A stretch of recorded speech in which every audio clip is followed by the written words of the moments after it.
Welcome to Women Who Brand, a podcast that spotlights inspiring women in the creative industry. I'm Alejandra Salazar, founder and CEO of CROING, which is part of the 0.1% of creative agencies founded by a woman. And I'll be your host today. This podcast is an initiative of CROING to inspire women in the industry by sharing the journey and insights of those who are leading the way. Women Who Brand are creative, strategic, and visionary forces in the world of marketing. They make an impact in both their role and the industry as a whole. Whether through campaigns, storytelling, or experiences, they shape how people perceive, interact with, and remembers the brand. In this episode, we talk with Julie Yufe, a marketer with more than 20 years of experience who most recently served as the Senior Vice President of Marketing for Vodka, rum, gin, and liqueurs at Diageo. This episode is for you to listen, but not just listen to the podcast. It's about learning how to listen to your audience. For Julie, that's step number 1, 2, and 3 when it comes to tapping into culture, and I couldn't agree more. Julie is such an energetic woman, and it was my absolute pleasure to listen to her, and I'm sure it will be the same for you. Now, please join me in welcoming our next woman who brand, Julie Yufe. Hi, sweetie. How are you? So nice to see you. Nice to be here. Thank you for hosting me. Of course, of course. For those who don't know her, Julie has over 20 years of experience in marketing, and most recently, she was the Senior Vice President of Marketing for Vodka, rum, gin, and liqueurs at Diageo. Julie and I met earlier this year at the Female Quotient during Possible, and I was getting my hair done. Actually, I remember you walked by and told me that you like my sneakers, and then we started talking, and I was, of course, impressed by your career, and it is my honor, honestly, to have you here because I'm sure my audience will really appreciate it. And you told me you are part of the audience because you are listening to their episode. That makes me beyond happy. So thank you for being here. Are you ready to start? Ready. Awesome. So Julie, tell us about what led you to pursue a career in marketing. So actually very similar to some of the people you've had before. I did not leave college and say, okay, I'm going to be a marketer. In fact, I had not really even known that this career existed. Wow. It was only when I went back to grad school that I learned about consumer goods and marketing and all of that. But I like to think that the career started way before that. So as an undergraduate, I studied art history, and I also studied history. And one of the things that is really amazing when you study art history is this legacy of, visual content, if you will, that people have created and left over time to tell stories. Well, when you fast forward later to my career, one of the things that I remember from my art history undergrad is seeing one of the very first branded products in the art historical canon. And it's not all the way to Andy Warhol. I'm talking, 100 years or so earlier. There's this beautiful painting, Bar at the Folies Bergère, where, it's an impressionist painting. You see a woman standing there. It's Paris. It's the early days of electricity and nightlife. And she's standing there at the bar with all these beautiful bottles and beverages. And what is there? But there is a bottle of Bass Ale. Okay. And you know it's Bass Ale because the logo, which is this red triangle, has not changed since that painting was made. I'm sure that there have been edits and tweaks and what have you.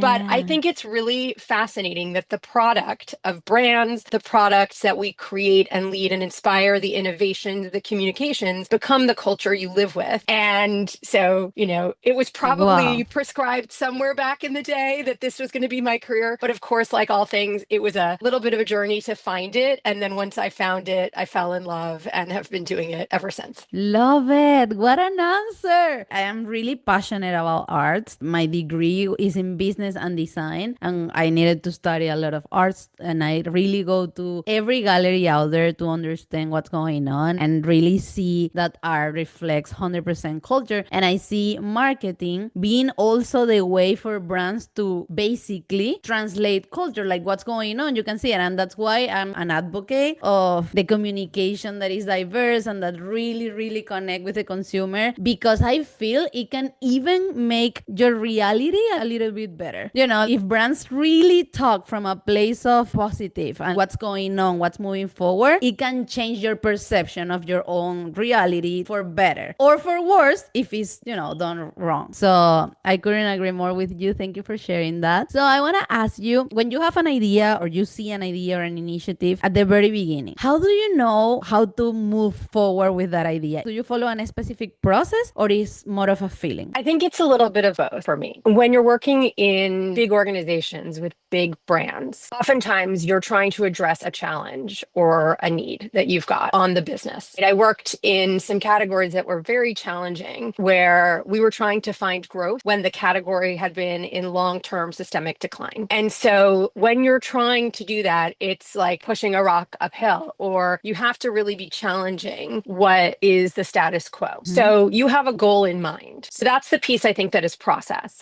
Does the first idea that someone has shared with you or come to mind, do you think that will actually help to address the goal you have in mind? Correct. That's the process. But then I also think there is a piece that is feeling. And I think any leader who is a good leader gets to know their team, gets to know what their team is good at, what they are passionate about, what they care about, and in many ways lets them kind of bring those things forward. What do I mean by this? Oftentimes, it's not just my judgment that matters. Mine is probably the last one that matters, right? But if the team who have a really good understanding of the consumer, who have a good understanding of the goal, who have a good understanding of what's happening in the world, sees a possibility, I believe it is my job to nurture that and help them to fulfill what it is their goal is. And with that, you'll get to something interesting. It may not be right out the gate. There have been those magic moments, but I think you find the possibilities in saying yes more than in saying no. And there are moments where you have to say no because, you do have that goal in mind. That's that process. And you don't believe this is going to get to that goal. But for the most part, I think start with the yes and see yes and how you can make that possibility come through and trust the team. Love and I it. think there you get to a really interesting place. I mean, I just said that you have more than 20 years of experience. So I'm wondering, how do you ensure your voice and creative ideas were heard when you started and are here now? Because we talk a lot, and one of the things is like, it's not because you are in a high position, everyone will follow your ideas, right? Like you still need to make sure that everyone follows in a way and wanna follow, because otherwise it's hard to work. So how do you make sure your voice and those ideas you have are heard? So I have two ways to think about this. So I happen to be someone who's very loud and boisterous. Will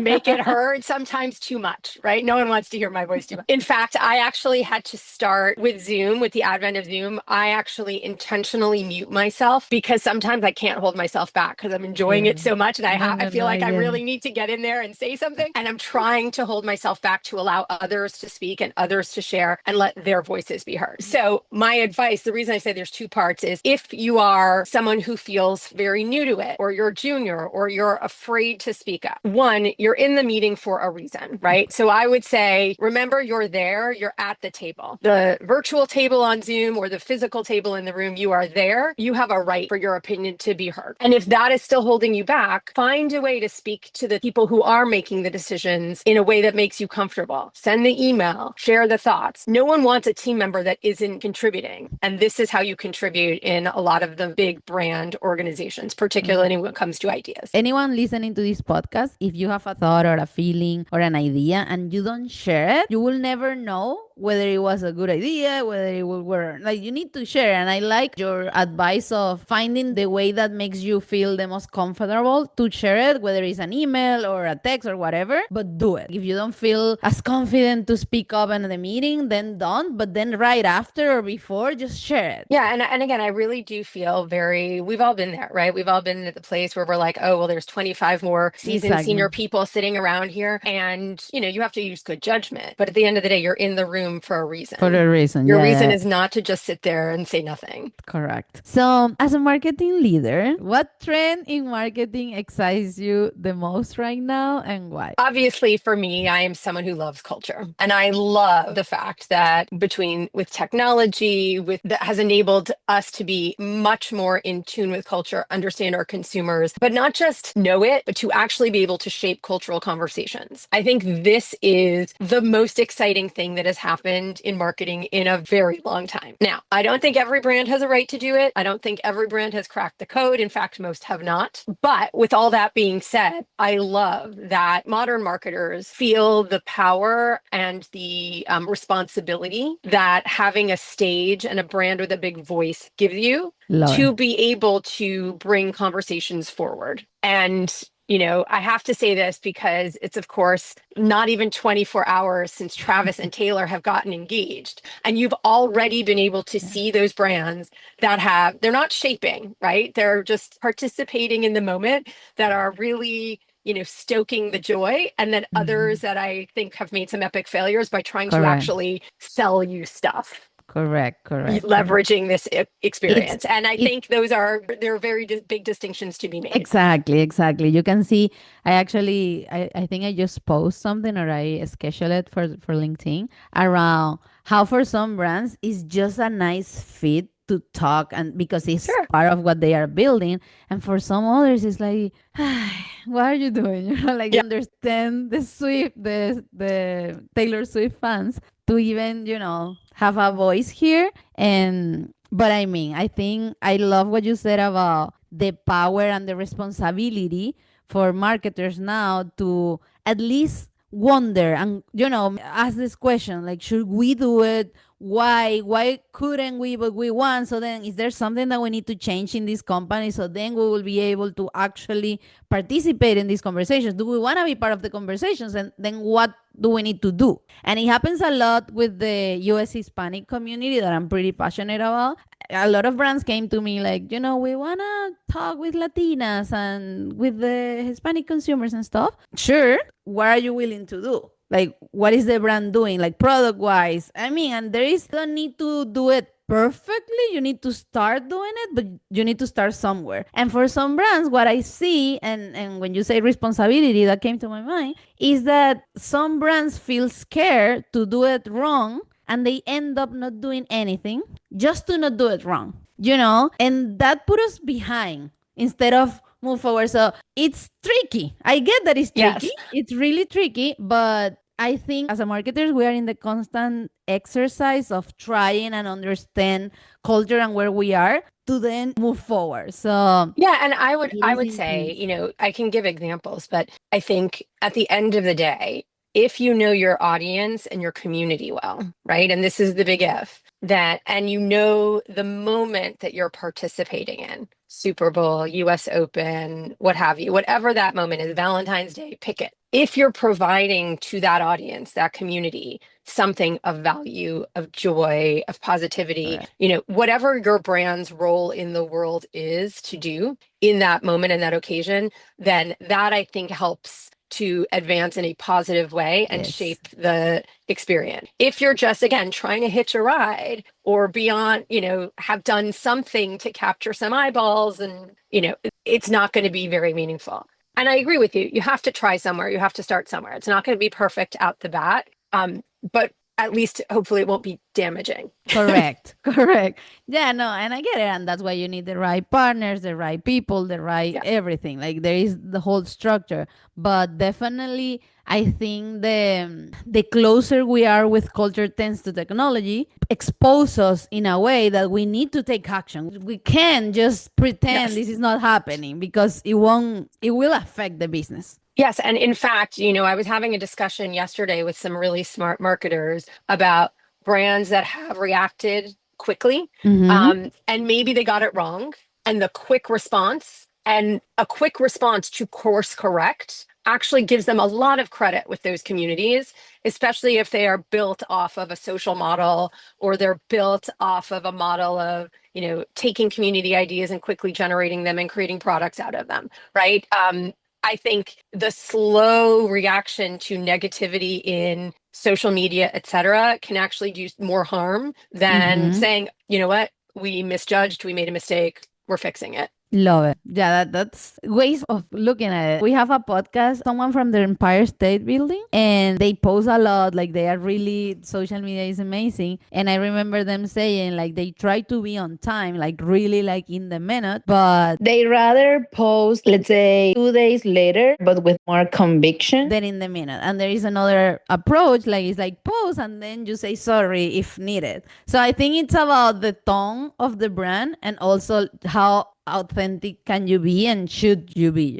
Yes, I remember a great Empire State Building one after the earthquake in the New York metro area where he's like, I'm fine, fine. Perfect. Yes. No, definitely. Well, I love. Okay, let's move forward. Thank you for your answer. Which community do you find the easiest? This can be community, generation, like you name it. Do you find the easiest and the hardest to reach today and why? I thought a lot about that question. I don't actually think any individual community is easier or harder to reach than the other, because I think it comes down to, do you know them? And therefore, if you do, you know how to reach them and you know what message to give them, how your brand fits their needs, etc. The knowing, I think, is the hard part. I think you can misjudge who the community is that you're going after. You can misjudge how your brand serves them. I've had some brands that, we did not speak to for generations. Think about this in the BevAlc space. If you're not talking to younger people, legal drinking age, but young people, and you miss them and their crucial years of socializing, by the time they're in their 30s and 40s, they have no idea who you are, right? So you have to start again from the beginning. And that's very different. And you can misjudge. You can assume that what held for previous generations can hold for these guys who have never heard of you. That is a very real example that's happened. So I think you have to understand your consumer, understand what motivates them. And I'll give an example. This has nothing to do with the generation, right? But one of my former brands, which was Captain Morgan, was a brand that had been around for a long time. Was introducing an innovation to a new audience. And so we worked really hard to understand who the audience was. They were younger people. So we wanted to speak to them in a way that they empathized and understood. And that is, riffing off of meme culture, retro video, etc. Our very brilliant team of partners came up with a song, if you will, a retro style music video to demonstrate and introduce this product. And it spoke to the consumers in a very compelling way because it was a way they understood. It was funny. You wanted to share it. You wanted it to go around. And so that worked out really, really well. But it's not that generation is particularly easy to reach. It came down to how well you know them and how far you're willing to go to speak to them in a language that's authentic to them. And I love what you said about when to start talking to them, even though they are not your buyer at the moment. But when to start is a nice way of thinking. I love that. Our audience, as you know, includes many women in the industry who hold high-level leadership position, and yet even with all their knowledge and experience, it can still feel challenging to put themselves out there and start building a personal professional brand. In different meetings I had before starting this podcast, I heard of some like CMOs and stuff talking, and then I'm trying to find them on LinkedIn or in an event. I never saw them, and I will ask, and they will be like something like, I don't have much to say, and I'm like, but you are brilliant and stuff. And I know it's challenging, especially when you are in that type of position. You have a lot of things to do and stuff. So my question is, where do you start, or how do you start to build your own personal professional brand, speaking at conferences or being in podcasts like this one? Like, how do you start, and what would be, I wouldn't say the reward, but something that happened thanks to that professional personal brand building that now you are proud of or grateful? So I think part of this, how interested you are in doing this, how much you want to do this, I think comes down to you as an individual, first and foremost. I personally love this, but it comes back to what I was saying way back about, how do you know when you've got a good idea? I like to know my team. I like to hear what they have to say. I like to help them advance in their dreams and ambitions and careers. And over the years, I've had people say to me, oh my goodness, I learned so much from you. I remember this, or I remember that. So that kind of started to encourage me to say, okay, someone is getting something out of me speaking. Maybe I should keep doing it. I also happen to have been fortunate to be working at places where the work was celebrated and getting to creative work was celebrated and taking risk was celebrated. And so as part of that, I was granted, it wasn't just given, but I was granted permission to be on the stages, if you will, to be able to participate and learn and discuss and, put myself out there. That being said, I do feel like there is a lot of pressure these days for people to do that. So don't underestimate what you know about building brands, or what you know about creative work, what you know about strategy, or anything that you're working on, because you'd be surprised once you start getting the questions, what you can share and inspire for others. Love it. Oh, I love every part of your question. I have nothing to add. It's really important, and it's both. Don't underestimate yourself, and also don't feel the pressure that if everyone is going to events and talking and podcasting, you don't need to do that, and you don't need to be posting every day on LinkedIn to prove. You should do it if you have the feeling and you want to try. But if you don't want or you don't feel it's your moment, it's also fine. Love it. Thank you for sharing that perspective. I really appreciate it. So, last but not least, if you were a brand, what would your personal slogan and brand colors be? I have to steal from another great in the past. I love the famous quote, the Oscar Wilde quote of "Be yourself, everyone else is already taken." I Love think it. that that is tremendous because, and by the way, I think it speaks to the point before about if everyone's podcasting and everybody is broadcasting in LinkedIn, doesn't mean you have to do it. That's them. Right. Create Right. your own brand, be yourself, stick to that, and that will always serve you well.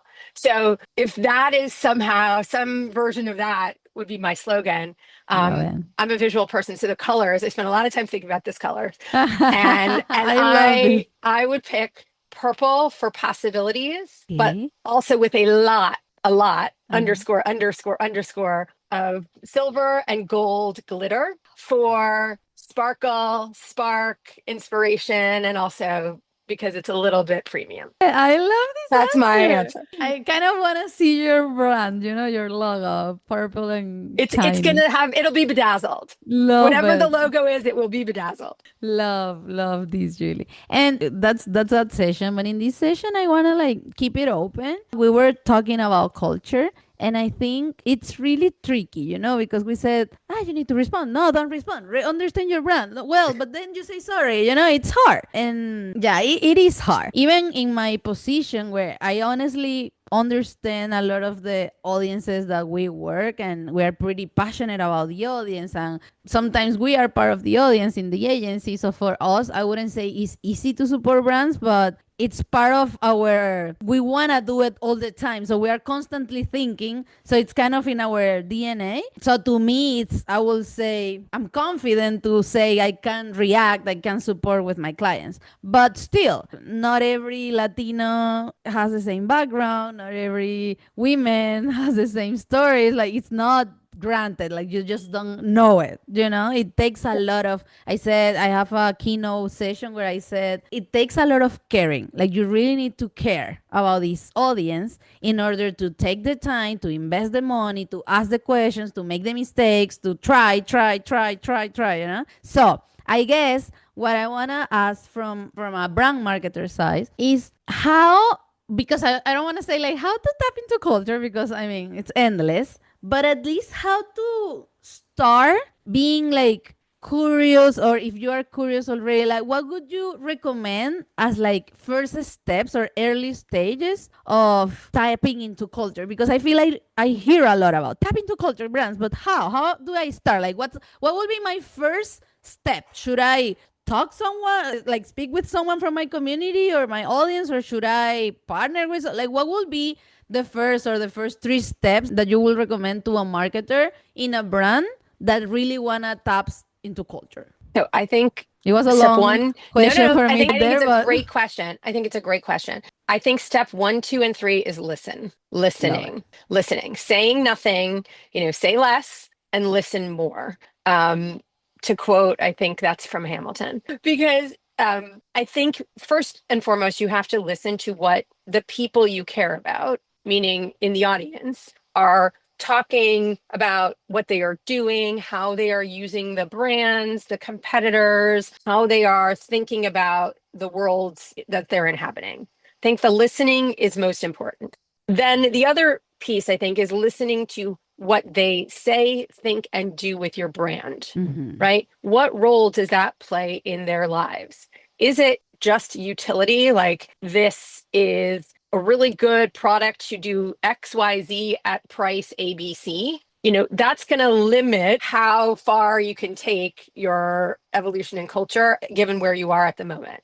That doesn't mean there is a limit, but you can't be tone deaf Yeah. to the fact that they are not looking to your brand to inspire their behavior or to change their lives or to help them find love, right? So the listening, I think, is the critical first step. And then once you have listened and really get a sense of their needs and how they're like understanding the world and where you fit in with that, then I think you can start taking an array of steps. But you have to And listen first. And I will be more specific. How would you say that they should listen? Is it partnering with like data points, like Nielsen stuff, or evolving their strategic teams, or going on socials? Like what? I think this is I going know to it might sound sound daft. No, no, obvious, no. but It's I it's really. not. It's not. It's I think this is going to sound daft, but I would say listen any way you can, right? Because there is stuff that is free. There is stuff that is proprietary. I mean, you can't compare brands that have their own physical owned spaces like a hotel chain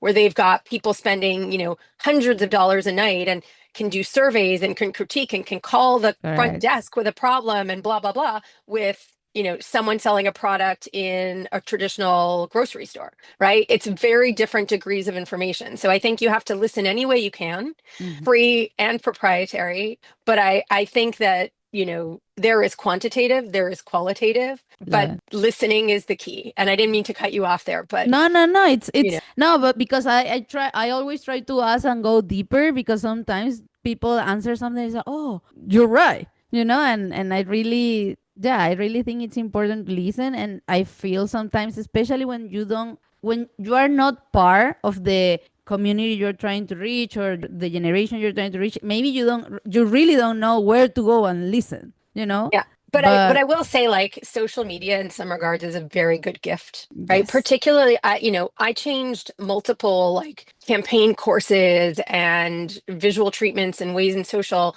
across my career. And every time we tried something new, the first place where we learned if it was effective was via something in social. Like of when course, suddenly people were tapping into something we didn't even think was going to be a big deal, we just added more fuel to the fire, right? yeah. Whereas if, you tried something and you could hear a pin drop, you're like, well, maybe this isn't the route we should be going. Correct, correct, correct. No, I get it. And actually, when you were talking about listening and then taking more steps, I thought about the Vaseline, the campaign that they were really listening what their people and their audience were like, how the audience was using the product, and then they own that. And Yeah. that was like, of course, because sometimes as a marketers and your creative agencies, we think we can create the narrative, but actually people is already creating the narrative. They know what they want for your brand, they call your brand the way they want, and if you own that, and Coca-Cola also do it out a lot, like whatever you in the for the B2B, they have this campaign where you see the little kiosk where they sell Coca-Cola and they design the logo, and they own the logo, and that's true, like that's the Coca-Cola logo, whatever people do. And that's brilliant, and I think that comes from listening, from paying attention, and from understanding that your audience owns the brand more than the brand itself as well. I love it. Is there anything else that you feel inspired to share, or we just move forward with the quick fire round? Let's do quick fire. Okay, I have no so idea what we're going to ask. So so I will ask you a few questions and you can say whatever comes to your mind. Okay, so commercial spot or social media? I think if you're smart, your social media can be very commercial. Okay, So I love was it. previously a GM. And what I mean by this is, there is so much transacting that is happening in social media right now that Mm-hmm. everything you should be doing as a marketer, if it's not serving some sort of commercial purpose, even if it's a long-term goal, right? Love it. Why are you doing it? Love it. So now, who creates the company? The audience or the team members? Team members. Okay. Winning an award or achieving real business results? Achieving real business results. Which, by the way, the best awards are for I was about to long-term, say. multi-year award, result delivery. Love it. So, communication in the US, Spanish, English, or both? Both. Love it. Favorite drink, and also I wouldn't say favorite brand from all the brands you have worked because that's hard. But yeah, we can say favorite drink. Wow, I love all my children equally, but since it's summer right now, I'm Mhm. feeling I toggle between two. I toggle between a traditional daiquiri, Okay. ideally made with Zacapa 23, or a very dirty Kettle One martini. Love it. Love it. Love it. Love it. Well, my love, to close this episode, I will ask you two more questions. First, what does it mean to you to be a woman who brands? For me, first of all, it is a great privilege to be even considered that. So thank you. Of course. I think it is an opportunity to be creative. I think it is an opportunity to be strategic and to hopefully leave something in the world that people know and love and live with and last generations, whether it's a logo, a jingle, an Love it. innovation, or a life lesson. Love it. And what advice would you give to a woman in the creative industry, especially one in a leadership position? Is to listen to your team and start caring about what they care about. Because if you help them grow, the whole business will grow and you will get immeasurable benefits out of that. Love it. Thank you so much, Julie, for this amazing conversation and for sharing all these insights and your knowledge and your experience with our community. It was a pleasure to have you, and hopefully, this is not the first time. Hopefully, you will come from the season two and for many more. So, I'm really grateful to have you here. Thank you. I loved it. I'm so energized by your positivity and your possibility that, I love this Yeah, anytime. makes me happy. So, and to all women who brand listening or reading, remember your voice matters and your creativity has the power to inspire and lead. Until next time, ciao.